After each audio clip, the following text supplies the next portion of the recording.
ଆପଣମାନେ ସମସ୍ତଙ୍କୁ ମୋ ନମସ୍କାର। ଦେଖନ୍ତୁ ମୋ ପଞ୍ଜୁରୀରେ କେମିତି ମାଳ ମୁଁ ଗୁନ୍ଥି ନେଇଯିମି ସେଇ ପେପ୍ସି କାଠିରେ କରିଛି। ଏଇଭଳି ମୁଁ ଗୁନ୍ଥି ନେଇଯାଉଛି। ତ ମୋର ଏଇ ଜିନିଷଟି ଯଦି ଆପଣମାନଙ୍କୁ ଭଲ ଲାଗୁଛି ମୋତେ ଲାଇକ୍ ସେୟାର କରନ୍ତୁ। ମୁଁ ୟାକୁ ମୋ ମା ଘର ପାଖରେ କରୁଥିଲି, ତ ଏବେ ଶାଶୁ ଘରକୁ ଆସିଛି। ବହୁତ କଷ୍ଟ ମୁଁ ପାଉଛି, କିନ୍ତୁ ଏଇଗୁଡ଼ା କରିକି ମୋ ମନରେ ମୁଁ ସାନ୍ତ୍ୱନା ଦେଉଛି, ମନକୁ ମୋର ବୁଝାଉଛି। ମୋତେ ଯେ ଲାଇକ୍ ସେୟାର କରିବ ମୋତେ ଆହୁରି ଭଲ ଲାଗିବ। ମୁଁ ଦେଖୁଛି ମୋତେ ଲାଇକ୍ ସେୟାର କଲାବେଳକୁ କେହି ଜଣେ କରିଦେଲେ ମୋତେ ବହୁତ ଭଲ ଲାଗୁଛି। ତ ସେମିତି ଆପଣମାନେ ମୋତେ କରନ୍ତୁ, ମୋ ମନଟାକୁ ଭଲ ଲାଗିବ, ମୋତେ ଖୁସି ଲାଗିବ। ଦେଖନ୍ତୁ ମୁଁ ଏଇଭଳି କରିନେଇଛି। ତ ୟାକୁ ଯେକୌଣସି ଘରେ ଟଙ୍ଗେଇ ପାରିବେ,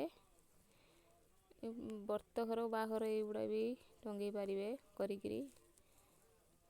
ତ ଭଲ ଲାଗିବ, ଭଲ ଦେଖାଯିବ। ମୋ ଛୋଟିଆ କ୍ୟାମେରାଟେ ତ ଭଲ ମୁଁ କରିପାରୁଛନି ଭିଡ଼ିଓ। ତ ଗୋଟେ ହାତରେ ମୁଁ କରୁଛି, ଗୋଟେ ହାତରେ ଦେଖେଇଛି ଏମିତି। ତ ଦେଖନ୍ତୁ ଏଇଭଳି ମୁଁ କରିଛି। ତ ଆପଣମାନଙ୍କୁ ଯଦି ମୋର ଏଇ ଜିନିଷଟି ଭଲ ଲାଗୁଛି, ମୋର ଭାଇ, ମୋର ଭଉଣୀ, ମୋର ବାପ, ମୋର ମା ସମସ୍ତେ ମୋତେ ଲାଇକ୍ ସେୟାର କରନ୍ତୁ। ତ ପ୍ଲିଜ୍ ମୋତେ ଲାଇକ୍ ସେୟାର କରନ୍ତୁ, ମୋତେ ଭଲ ଲାଗିବ।